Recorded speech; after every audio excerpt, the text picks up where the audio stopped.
우리 모두 다 예배하러 이곳에 모였습니다. 그렇죠? 네, 그렇습니다. 우리 일주일 동안은 여러분의 삶의 자리에서 개인의 예배를 드리죠. 개인의 예배를. 그래서 여러분 스스로 묵상도 하시고 큐티도 하시고 또 때는 여러분들이 있는 삶의 현장 가운데서 경건의 삶을 살기도 하실 겁니다. 그런데 주일에는 개인 예배가 아니라 공동체로 모이죠. 하나님은 개인 예배를 통해서도 우리에게 메시지를 주시고 그 개인 예배를 통해서 우리와 만나기도 하시지만 하나님은 공동체 예배라는 것을 저와 여러분들에게 허락하시면서 공동체 예배를 통해서 배울 수 있는 하나님의 마음도 가르쳐 주고 싶어 하십니다. 그렇기 때문에 개인 예배도 중요하고 공동체 예배도 너무나 중요하죠. 성도들에게 있어서 이 예배라는 이슈만큼 중요한 건 없을 거예요.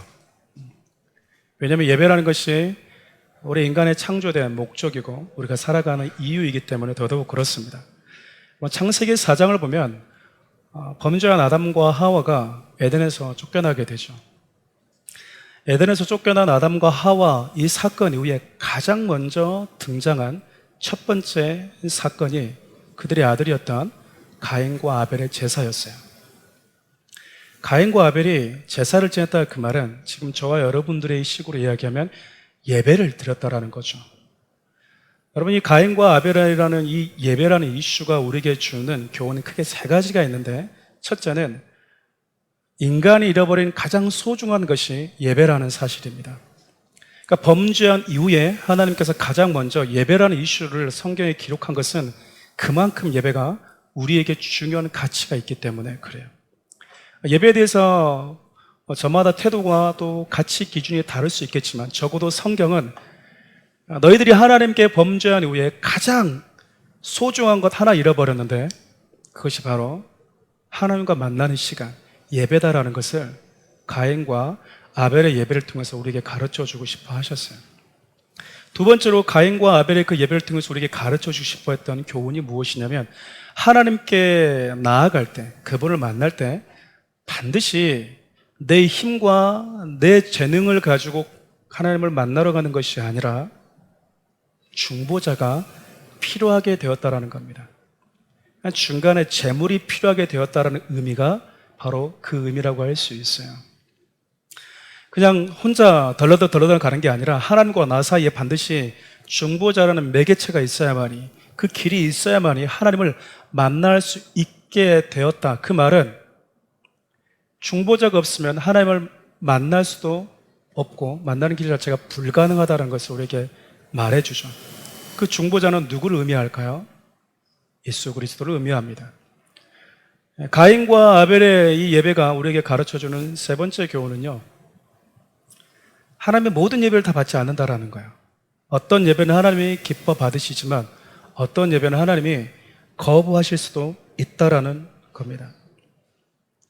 그만큼 하나님께서 우리에게 주시는 이 예배가 예수 그리스도를 통하지 않는 그 예배는 하나님께서 거부하시는 예배다. 아무리 예배라는 이슈가 가치가 중요하다 하더라도 그것은 변함이 없다라는 사실이죠. 여러분, 우리가 레위기를 살펴보고 있는데 레위기에 등장하는 수많은 제사가 바로 예배입니다. 여러분 잘 아시다시피 제사장들은요, 나 자신뿐만 아니라 나를 통해서 누군가가 하나님을 예배할 수 있도록 섬기는 거룩한 직무를 사명으로 받은 자들이에요. 그러니까 제사장이라는 사람은 나도 하나님을 예배하지만 나를 만나는 자들이 하나님을 예배하도록 도와주는 역할을 하는 것이죠. 그래서 하나님은 제사장들이 공식적으로 예배를 집례하기에 앞서서 일주일간 반복적으로 제사장이 어떻게 예배를 인도해야 되는지, 또 찾아오는 예배자들로 하여금 어떻게 하나님을 예배케 하는지를 반복해서 연습하고 훈련하도록 하셨어요. 그리고 나서 이제 첫 번째 제사장들이 정식적으로 제사장으로서 예배를 집례하기 시작합니다. 여러분, 방금 우리가 읽었던 레위기 10장 1절부터 3절을 보면 너무 안타까운 일이 벌어지죠. 제사장으로서 위임식이 끝나고 제사장이 이제 사역을 시작하는데 대제사장이었던 아론과 그와 함께 제사장직을 함께 섬기던 4명의 아들 중에서 2명의 아들 나답과 아비후가 하나님께 예배하다가 그만 죽어버렸던 거예요. 이들의 죽음을 어떻게 바라봐야 되는지 참 이렇게 다루기 너무나 어렵습니다. 쉽지 않은 이슈예요. 그럼에도 성경이 이 부분을 이야기하고 있기 때문에 짚고 넘어가야 되지 않을까라는 생각을 했습니다. 이 부분은 여러분 다음 주에 함께 좀 살펴볼 예정입니다. 오늘은 왜 이들이 예배하는 도중 하나님으로부터 이런 무서운 징계를 받을 수밖에 없었는가? 여러분, 백성들 하여금 하나님을 예배케 하는 이 제사장 직분들은 그만큼 그 책임이 무겁다고 할 수 있어요. 제사장으로 위임받은 그들의 죽음을 통해서까지 하나님이 저와 여러분들에게 예배 가운데 주고자 하는 메시지가 그만큼 엄중했다라는 것이죠.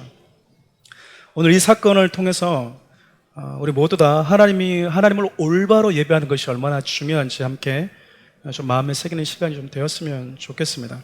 먼저 이들이 예배를 드리다가 하나님께 징계를 받았던 직접적인 이유는 하나님이 명하시지 않은 다른 불을 가지고 하나님께 나아왔기 때문이라고 이야기해요.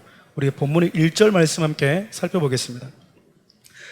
아론의 아들 나답과 아비후가 각기 향로를 가져다가 여호와께서 명하시지 아니한 다른 불을 담아 여호와께 분향하더니, 표준세 번역과 공동 번역은 각기 혹은 저마다 자기의 향로를 가지고 왔다라고 이야기하고요. 또 다른 영어 번역본이나 메시지 성경은 알 수 없는 불을 가지고 왔다라고 표현합니다. 그러니까 출처를 알 수 없는 그 불을 가지고 와서 하나님께 예배한 것이죠. 하나님은 당신께 나올 때 반드시 그 불은 번제단에서 피어오르는 그 불을 가지고 오라고 이야기를 했어요. 번제단의 불은 어떨 때 사용이 되냐면, 예배자들이 짐승을 가져오면 그 짐승에게 내가 안수를 하게 될 때 내 죄가 전가가 되죠. 하나님께서 흠 없는 짐승을 요구했던 이유도 바로 그 때문이라고 이야기했습니다. 하나님은 버짐이 있고 약간은 좀 흠이 있는 고기를 안 좋아하는 게 아니라, 하나님은 깨끗한 고기를 좋아하는 그게 아니라, 우리는 전가될 때 내 죄만이 짐승에게 흘러간다고 생각하지만 그 짐승의 흠 없음도 나에게 흘러오는 쌍방간의 전가이기 때문에 그래요. 그러니까 나의 흠은 흠 없는 짐승에게로 전가되지만 그의 흠 없음은 나에게로 들어오는 시간이 바로 안수하는 시간인 거야. 하나님께서 그렇게 흠 없는 짐승을 가지고 오라고 요구하셨을 때 내가 안수를 하게 되면 그 짐승은 나의 모든 죄를 짊어지는 제물이 되는 것이죠. 근데 그 제물을 이제 번제단에 올려놓고 태울 때 불이 사용이 됩니다. 그러니까 그 불은 내 죄를 짊어지는 그 짐승, 다시 말하면 내 죄가 타는, 내 죄를 태워버리는 불이란 이야기예요. 하나님께서 다른 불이 아니라 반드시 번제단에 있는 불을 가지고 오라, 그 얘기는 너의 죄를 태울 수 있는 유일한 불은 그 번제단 불밖에 없다라는 거야. 우리가 보기에는, 겉보기에는 그냥 그 불이나 똑같아 보이는데 하나님이 말씀하시는 그 불은요, 우리의 죄가 사라진, 우리 죄를 소멸케 하는 불이었어요. 그 불은 번제단에서 사용되는 불밖에 없었습니다. 그러니까 나답과 아비후가 하나님이 명령하지 않은 번제단의 불이 아닌 다른 불을 가지고 갔다는 얘기는 내 죄를 사할 수 없는 그 불을 가지고 갔다라는 의미가 되는 거예요. 역으로 번제단의 불을 들고 갔다는 이야기는 내 죄가 소멸되어지는 채 하나님께 나아갔다고 볼 수 있겠죠. 그러니까 그들이 하나님께 나아갔을 때 그대로, 다른 사람 보기에는 이 불이나 똑같아 보이지만 하나님 보시기에는 그들의 죄가 여전히 남아있는 상태로 하나님께 들어와 버린 것이죠. 여러분, 예배 드리는 것은 참 중요합니다. 그리고 예배 드릴 때 정성도 중요해요. 그런데 여러분, 우리가 하나님께 드리는 예배는 지성이면 감천이라는 식이 아니에요. 예배에서 가장 중요한 것은 내 방식이 아니라 하나님이 원하시는 생명의 방식을 따라서 드려야 되기 때문에 그래요. 가끔씩 예배라는 이것을 통해서 내 즐거움을, 내 만족을 느끼는 분들이 있어요. 그럼 그것 자체가 나쁜 것은 아니지만 그것이 예배의 본질이 될 수는 없다라는 이야기입니다. 그러니까 나답과 아비후는 하나님이 명하지 않은 불을 가지고 들어가면서 자신들의 죄가 처리되지 못한 채 거룩하신 하나님을 대면하게 된 것입니다. 이 불에 대한 해석이 참 많아요. 그럼 이 불은 과연 무엇을 의미하느냐? 방금 제가 여러분에게 말씀드렸던 것처럼 우리의 죄를 소멸하는 번제단의 불이라는 그 의미에서 성령님을 의미하기도 한다고 표현합니다. 그런데 분명한 것은 하나님께 나오는 이들에게 하나님께서 요구하시는 불은 예수 그리스도의 복음이라는 사실을 알 수 있어요. 왜냐하면 하나님은 당신께 나올 수 있는 유일한 길을 예수 그리스도를 통해서만 허락하셨기 때문에 그래요. 즉 예수 그리스도가 아닌 예수 그리스도의 의를 들고 하나님께 나아가지 않는 모든 인간은 결코 죄에서 하나님의 저주와 징계에서 자유로울 수 없다라는 겁니다. 그래서 요한복음 14장 6절에서 예수님이 당신을 소개할 때 나는 길이다, 나는 진리다, 나는 생명이다, 나를 통해서만이 하나님께 갈 수 있다라고 이야기해요.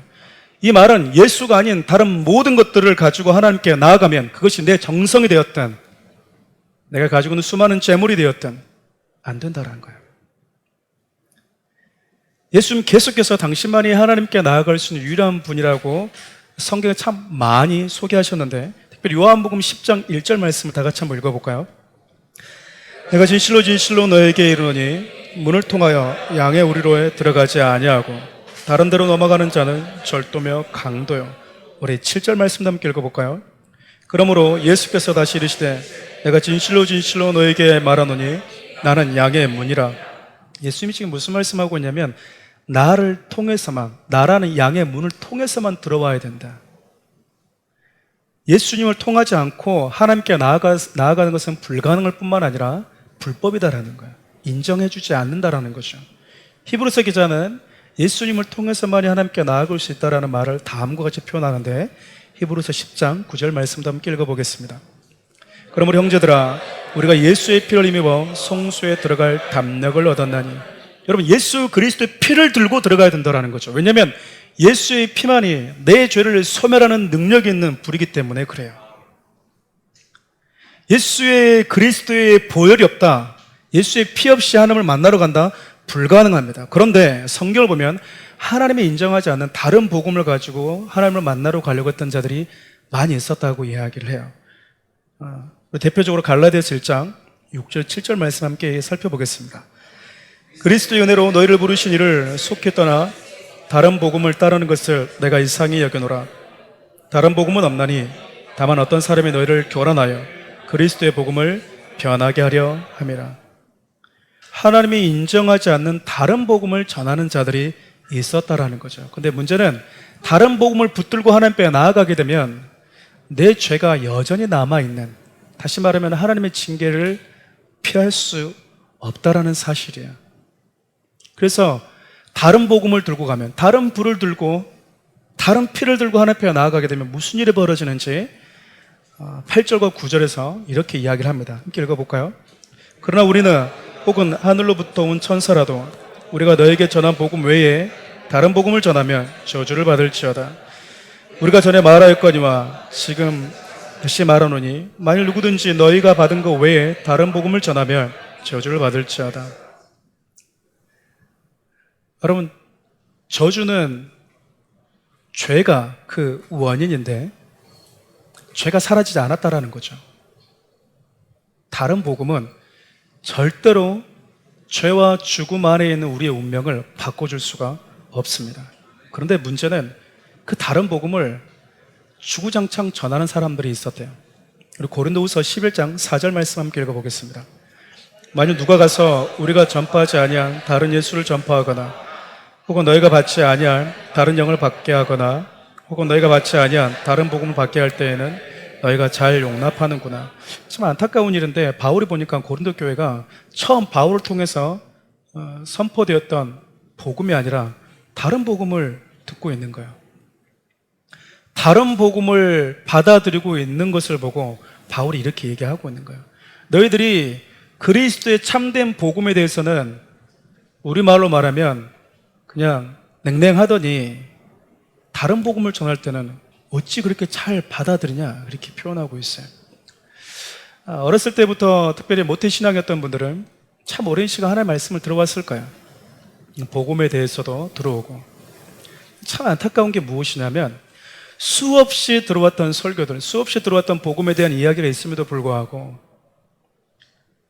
한 권의 책, 한 편의 영화, 그리고 언론이나 뉴스가 보여주는 다른 예수를 들려주면 우리가 거기에 솔깃할 때가 많다라는 거예요. 참 너무나 신기하죠. 다른 복음이 매력이 있어요. 재미가 있고요. 그럴듯한 거예요. 그리고 성경에서 말하는 복음은 너무나 고리타분해요. 늘 똑같아요. 새로운 게 없어요. 늘 예수님의 십자가와 부활밖에 얘기하지 않아요. 다른 복음은 매력이 있어 보이죠. 내가 생각했던 예수는 이랬으면 좋겠다고 하는데 다른 곳에서 그 예수를 소개해 주는 거죠. 너무나 매력적으로 다가옵니다. 근데 여러분, 다른 복음은 하나님이 저와 여러분들에게 정해주신 그 기준 바깥으로 넘어가게 만들어 버려요. 그래서 여러분, 고린도 전서 4장 6절을 보면 기록된 말씀 바깥으로 넘어가 버렸다라고 표현합니다. 여러분, 기준 바깥으로 넘어가게 되면 반칙이에요. 누구도 인정해 주지 않아요. 사랑하는 우리 성도 여러분, 복음은 소식입니다. 기쁜 소식이에요. 왜 예수 그리스도가 복음이라고 표현하고 기쁜 소식이냐라고 이야기하냐면 그 예수의 십자가만이 우리로 하여금 다시 영원한 생명을 누릴 수 있도록 만들어주기 때문에 그렇습니다. 그래서 바울은 이 복음을 안 이후에 내가 예수 그리스도의 복음 외에 자랑할 것이 없다라고 표현했어요. 누군가에는 부담이 되고 누군가에는 늘 반복되는 이야기처럼 들렸을지 모르지만 바울에게 그 복음은 늘 새로운 유일한 생명이었기 때문에 그랬어요.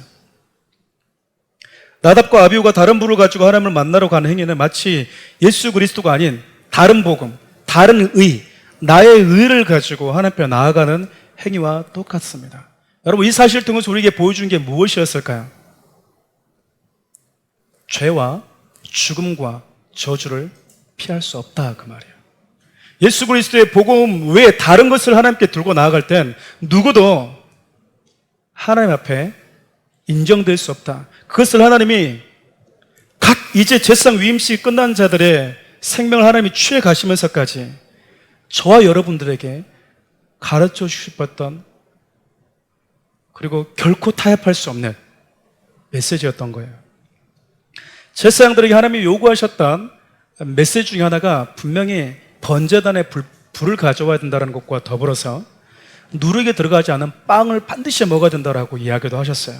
레위기 10장 12절 말씀도 함께 읽어보겠습니다. 모세가 아론과 그 남은 아들 엘리야살에게 이다말에게 이르되 여호와께서 드린 화제물 중 소지에 남은 것은 지극히 거룩하니 너희는 그것을 취하여 누룩을 넣지 말고 제단 곁에서 먹되. 여러분, 누룩 없는 빵은 가장 먼저 등장했던 게 유월절 사건이죠. 유월절 사건 때 이스라엘 백성들이 애굽에서 이제 구원받게 됩니다. 나오게 되죠. 그때 하나님이 그들에게 무엇을 주셨냐면 누룩이 없는 빵을 먹도록 했어요. 그러니까 누룩이 없는 빵은 그들이 출애굽에서 마지막으로 굿바이 하는 날이었을 때 먹었던 빵이에요. 그렇기 때문에 누룩이 없는 빵은 우리를 구원하신 예수 그리스도라는 생명의 빵을 우리에게 의미하죠. 즉 제사장에게 하나님께서 반복되게 하나씩 그들에게 어떤 규례를 주셨던 그 이유는 진부하고 고리타분한 게 아니라 너희들이 그 먹는 행위 하나하나에, 불을 들고 가는 그 행위 하나하나에 하나님이 주시는 생명의 메시지가 있다는 것을 너희들이 예배드리는 그 의식을 보는 자들로 하여금 듣게 하도록 하기 위함이었던 거죠. 왜 저들은 반드시 제단에 불만 들고 가지? 왜 저들은 꼭 누룩 없는 빵을 먹지? 맛도 없는데. 하나님이 명하신 불도 마찬가지고 누룩이 없는 빵도 예수 그리스도만이 우리에게 유일한 생명을 주시는 분이다라는 사실을 저와 여러분들에게 말씀해 주시는 하나님의 메시지였던 겁니다. 그렇다면 나답과 아비후가 이것을 알고 있었음에도 불구하고 다른 불을 드리고 정한 것과 부정한 것조차 분별하지 못했던 이유가 무엇이었을까? 학자들마다 조금씩 견해가 있어요. 이들은 분명히 일주일 동안 배웠을 텐데 어떤 불을 가지고 와야 되고 또 누룩 없는 빵을 먹어야 된다는 것도 잘 알고 있었을 텐데 왜 이랬을까? 레위기 10장을 종합해 보면 그 원인이 술에 있다라는 걸 알 수 있어요.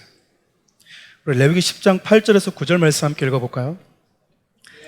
여호와께서 아론에게 말씀하여 이르시되 너와 네 자손들이 험하게 들어갈 때에는 포도주나 독주를 마시지 마라. 그리하여 너희 죽음을 면하라.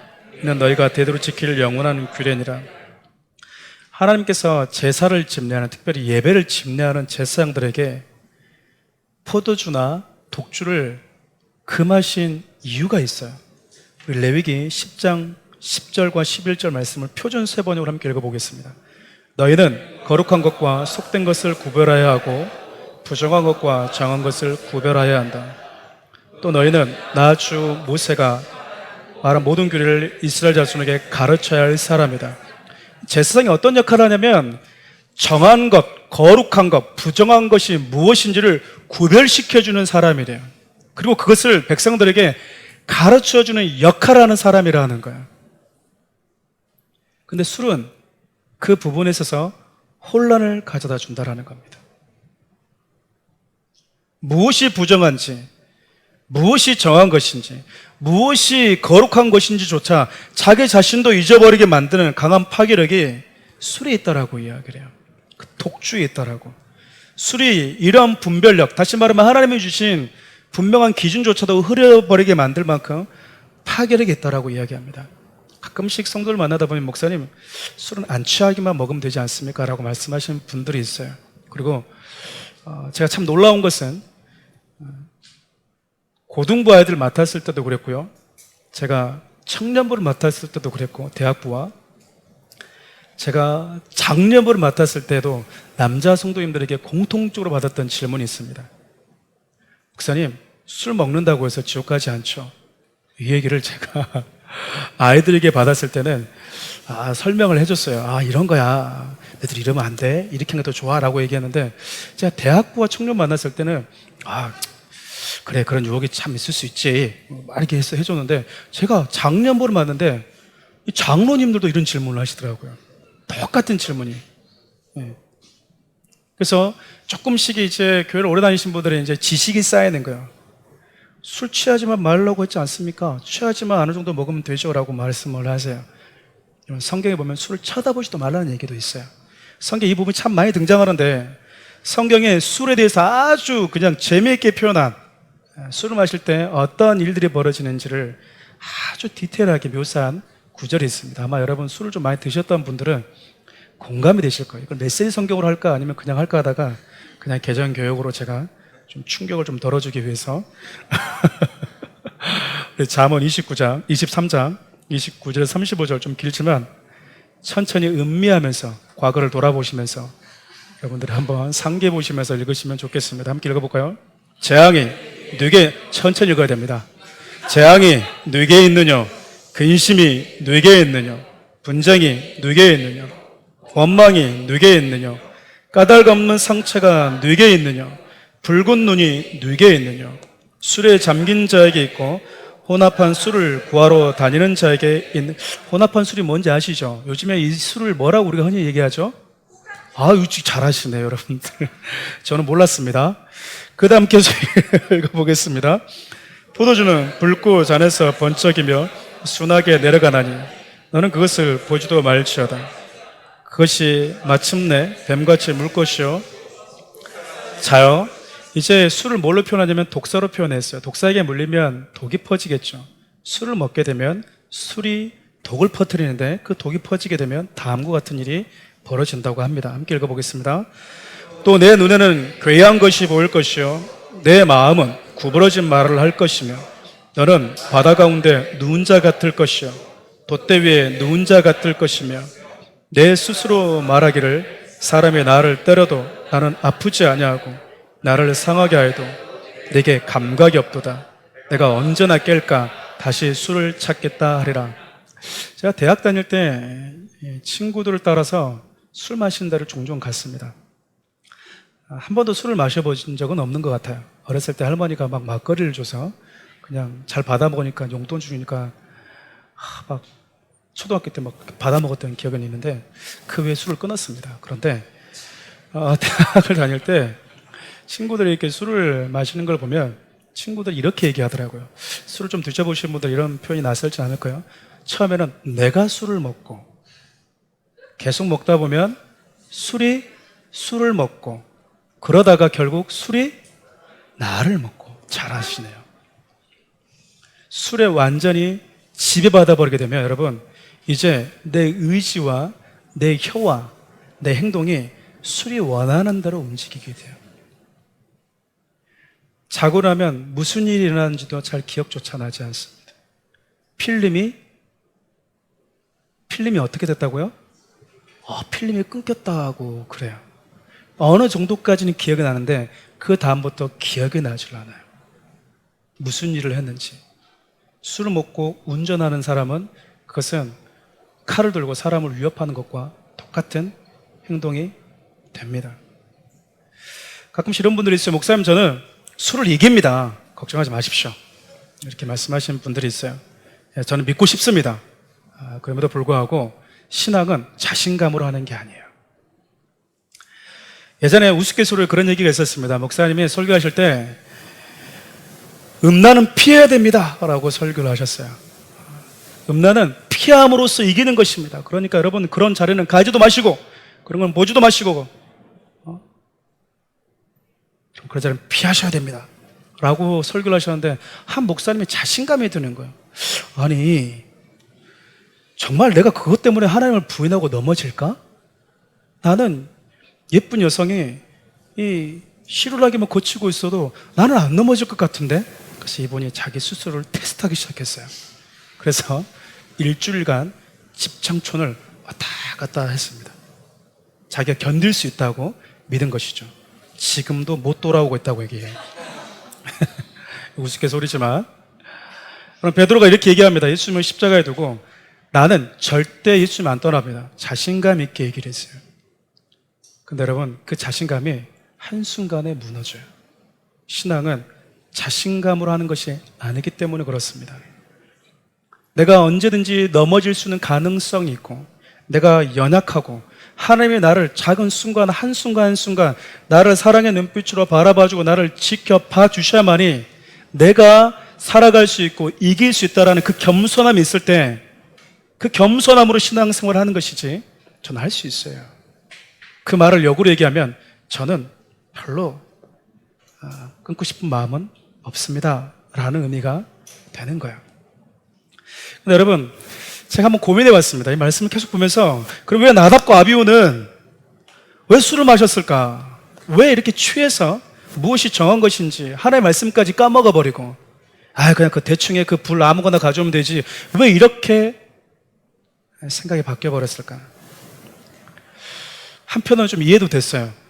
여러분 저는 이렇게 얘기하지만 저는 술을 드시는 성도님들을 사랑하고 그리고 술 드시는 분들 지옥 간다고 생각하지 않습니다.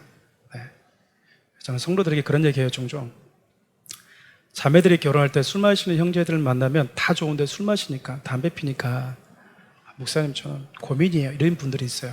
그럼 제가 늘 그분들에게 얘기해요. 술과 담배보다 더 위험한 게 여기저기 돌아다니면서 이간질하고 다닌 겁니다 라고 얘기해요. 저는 그게 더 큰 죄라고 생각해요. 물론 이 말에 자신감을 가지고 집에 가셔서 그래 이거는 그나마 작은 죄야 라고 하면서 드시라는 건 아니에요. 근데 한편으로 생각해보면 왜 나답과 아비후가 이런 일을 행했을까라고 생각해보니까 여러분 우리가 지금 드린 예배는 고상하게 드리잖아요. 앉아서 또 건반을 맞춰서 플루스 맞춰서 화려한 화음을 넣어서 찬양을 합니다. 그 찬양하면서 혼자서 내 스스로 감동을 받게 돼요. 여러분 이때 예배는요 이때 현장에서 드린 예배는 살벌했습니다. 아침부터 짐승을 잡아야 되고요. 생각해보세요. 제사장이 아침에 일어나면 오늘 뭐 해야 돼요? 짐승 잡으러 가야 돼요. 몇 마리가 될 줄 몰라. 오늘은 부흥이 되면 좋다고 그러잖아요. 성도들이 많이 오면 부흥이 되면 좋은데 오늘은 이분들은 어쩌면 예배자가 적게 오는 그날이 쉬는 날일지도 몰라요. 근데 성도들이 예배하겠다고 회개하겠다고 몽창 몰려들면 그걸 다 잡아야 돼요. 다. 여러분 닭 한 마리 잡는 것도 어렵습니다. 돼지 한 마리 잡는 거 여러분 살벌해요. 잘 안 죽어요. 근데 여러분 아무리 전문적인 도축사라 하더라도 잘못 찌르면 이 짐승의 눈이 튀어나오고 피가 튀고 여러분 이 내장이 터져 나오는 거예요. 여러분 실질적인 처참한 현장이었다고요. 우리처럼 고상하게 예배드리는 장면이 아니라 아주 처참한 현장, 다시는 가고 싶지 않은 현장. 매일같이 짐승의 울음소리를 들어야 되고 예배자들의 콧물과 눈물 나는 곡소리를 들어야 되는 현장. 피냄새와 고기 타는 냄새가 끊임없이 진동하는 현장. 아침에 눈을 뜨면 또 그곳에 나가야 될 때 이들이 느꼈을 고민과 고뇌와 스트레스가 있었겠구나 싶더라고요. 감히 물론 이런 법들은 있지만 이렇게 편안하게 설교하고는 제가 이들을 봤을 때 이렇게 쉽게 손가락질 할 수 없을 만큼 이때 당시에 예배를 집냈던 자들은요 처참했어요. 매일같이 죄가 주는 참혹한 현장을 분명하게 봐야 되는 거예요. 죄가 어떻게 사해지는지, 죄가 어떻게 처리되는지 이렇게 실눈 뜨고 보는 게 아니라 매일같이 곁에서 제사를 지내면서 분명히 볼 수밖에 없는 그 직무가 제사장들이었다고요. 결코 고상한 예배가 아니었습니다. 그래서 어쩜 이들이 술의 힘을 빌려고 했었을까? 그래서 요즘에도 이렇게 시체를 닦으신 일하시는 분들이 제정신으로 못하니까 술을 들고 그 다음에 시체를 닦는 분들이 많이 계시지 않아요? 그런데 하나님이 이렇게 말씀을 하세요.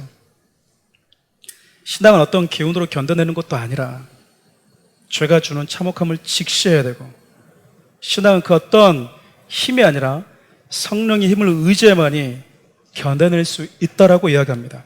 그래서 바울은 에베소서 5장 7절 8절에서 이렇게 말씀해요. 우리 공동 번역으로 함께 읽어보겠습니다. 여러분 어리석은 자가 되지 말고 주님의 뜻이 무엇인지 잘 아는 사람이 되십시오. 술 취하지 마십시오. 방탕한 생활이 거기서 옵니다. 여러분 성령을 가득히 받아야 합니다. 평생 담배를 펴도 암에 안 걸린 분이 있습니다. 그렇다고 해서 담배가 암을 유발하지 않는 것은 아니겠죠. 평생 술을 마셔도 방탕하지 않을 수도 있어요. 그러나 성경은 거기서부터 방탕함이 시작될 수 있다라고도 이야기를 하십니다. 늘 조심하라고 이야기하시는 거죠. 술의 힘이 아니라 성령이 나로 하여금 보게 하시는 것은 보고, 경험케 하시는 것은 보고, 흘리게 하시는 것은 흘리고, 그러면서 그 직무를 하나님 우리에게 감당하기를 원하세요. 사랑하는 우리 성도 여러분, 서두에 가인과 아벨의 예배를 이야기를 했습니다. 인간이 잃어버린 가장 소중한 것이 예배라고 이야기를 했죠. 그리고 하나님을 만나는 예배는 반드시 우리의 자력과 우리의 힘과 지식이 아니라 예수 그리스도를 통해서만이 가능하다고 이야기했습니다. 왜냐하면 예수를 통하지 않는 모든 예배는 하나님께서 거부하는 예배이기 때문에 그래요. 그리고 그분은 우리가 드리는 모든 예배를 받아야 될 의무도 없습니다. 때문에 여러분들은 늘 내가 드리는 예배 가운데 내 예배가 하나님이 기뻐하시는 올바른 예배인지 점검해 봐야 되는 거예요. 우리 3절 말씀을 읽고 말씀을 맺도록 하겠습니다. 모세가 아론에게 이르되 이는 여호와의 말씀이라 이르시기를 나는 나를 가까이 하는 자 중에서 내 거룩함을 나타내겠고 온 백성 앞에서 내 영광을 나타내리라 하셨느니라. 아론이 잠잠하니라. 하나님을 만나러는 가까이 하나님을 만나러 온 자들이 지켜야 될 게 뭐냐면 하나님의 거룩함이라는 거예요. 그게 뭘 의미할까요? 하나님은 예수 그리스도의 피를 통해서 속죄의 은혜를 통해서 정결케 되고 거룩한 자만이 하나님이 용납하시는 거룩한 분이라는 것을 너희들이 보여주어야 된다라는 거야. 방탕하게 살면서 하나님 이것도 좋아하셔. 하나님은 여러분들이 있는 모습 그대로 주님께 나오길 원하시지만 있는 모습 그대로 멈춰있기를 원하시지 않는다. 맥스 루케도 목사님이 하셨던 말이죠. 하나님은 저와 여러분들이 드리는 예배를 통해서 드리는 찬양을 통해서 하나님이 어떠한 분이신지를 보기를 원하세요.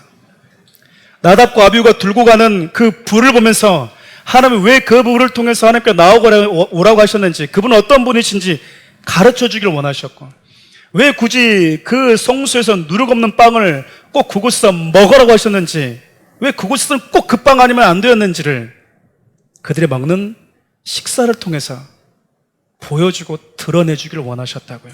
그것이 하나님의 거룩함입니다. 사랑하는 성도 여러분, 나답과 아비후가 느꼈을 고충도 있었을 거라고 생각이 됩니다. 그렇지만 우리 좀 진지하게, 내가 하나님 앞에 섰을 때 죄가 주는 참혹함도 분명히 보십시오. 죄가 주는 아픔도 피하지 마시고, 여기저기서 그 죄 때문에 가슴 아프고 가슴을 치는 그 통곡 소리도 들으십시오. 하나님은 그 자리를 위해서 우리로 하여금 충분히 경험케 하세요. 죄가 가져다주는 파괴력에 대해서, 그리고 우리를 반드시 다시 생명의 자리로, 하나님 있는 자리로 옮기시는 분이십니다. 여러분들이 드리시는 그 예배가 그렇게 하나님 보시기에 아름다운 그리고 거룩한 절차가 있는 올바른 예배가 될 수 있기를, 그 여러분들 드린 예배를 통해서 주위에 있는 사람들이 왜 그렇게 하니? 왜 꼭 그렇게 해야 되는데? 라고 물어올 때 하나님의 거룩함과 하나님의 어떤 분이심을 보여주고 말해줄 수 있는 사람들 될 수 있기를 바라요. 그러면 기도합시다. 우리 이 찬양을 주님께 좀 드리고 기도하면 좋겠네요. 우리 온 마음 다해서 하나님을 찬양한다라는 이 고백 주님께 드리고 우리 기도하러 나갑시다. 주님과 함께하는 이 고요한 시간, 주님의 보좌 앞에 내 마음을 쏟네. 모든 것 아시는 주님께 감출 것 없네. 내 마음과 정성 다해 주 바라나이다. 나 염려하지 않아도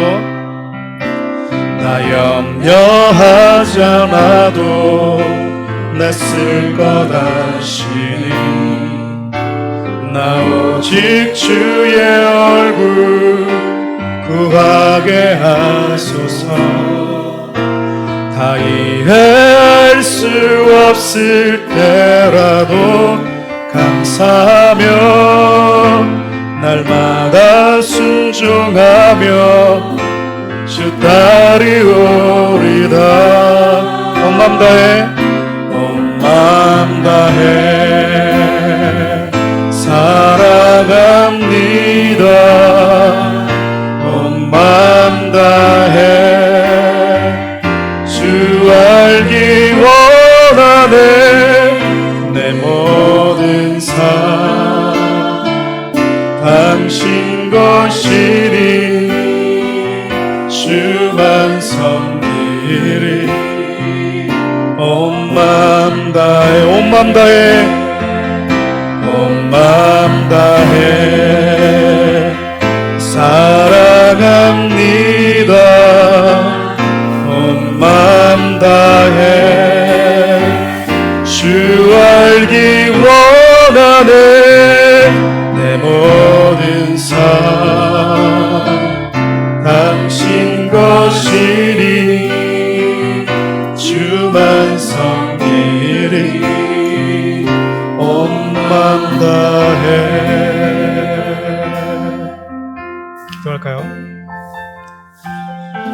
하나님은 나를 가까이 하는 자들 통해서 누구보다 당신의 거룩함을 보여주고 싶어 하십니다. 하나님이 어떤 분이신지, 그리고 예수 그리스도를 통하지 않고는 결코 타협할 수 없는 그 복음, 하나님조차도 포기할 수 없는 그 복음, 전 여러분들의 삶이 그 복음 아래 있기를 바라고, 또 그 복음을 감사함과 담대함으로 전할 수 있기를 바라고요. 그리고 여러분의 삶을 통해서 여러분 곁에 있는 사람들이 하나님이 어떤 분이신지를 누구보다도 잘 볼 수 있는 사람들이 되길 바라요. 사랑하는 우리 교회가 또 그런 교회가 될 수 있기를, 이 두 가지를 붙들고 주여 한번 부르짖고 기도져 나가도록 하겠습니다. 주여, 살아계신 하나님,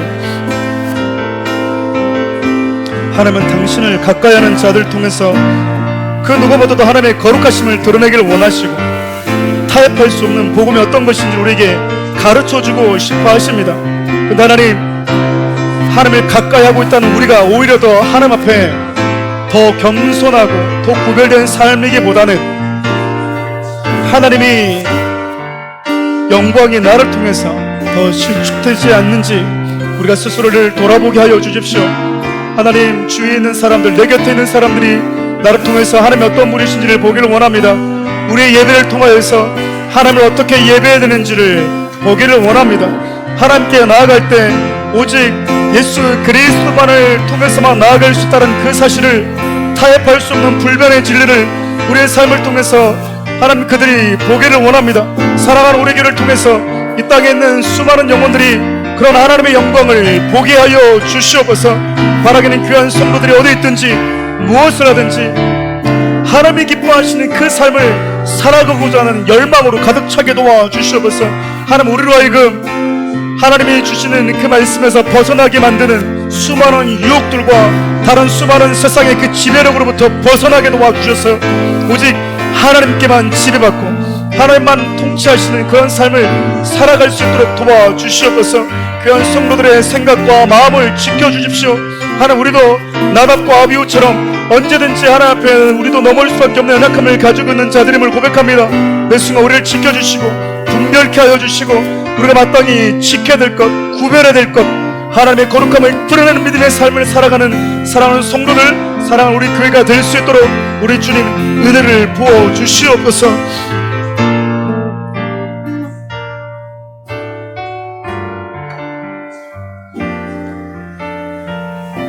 하나님께로 나아갈 수 있는 유일한 길, 그리고 생명 되신 유일한 예수 그리스도의 생명의 은혜와 그 예수 그리스도를 통해서만이 우리를 만나기를 원하시고, 당신을 가까이 하는 우리의 삶을 통해서 누구보다도 하나님 당신을 보여주고 싶어 하시는 그분의 크신 사랑과 세상의 그 어떤 것에 지배받지 않고 하나님의 말씀에 지배받으면서 살 수 있도록 우리를 도우시는 성령 하나님의 늘 일으켜 세워주시는 사랑이, 사랑하는 귀한 성도들 머리 위에, 사랑하는 우리 교회 위에, 코로나로 인해서 힘들어하고 있는 이 땅의 수많은 교회들과 열방을 위해 주님의 크신 은혜가 함께하기를 간절히 축원하옵나이다.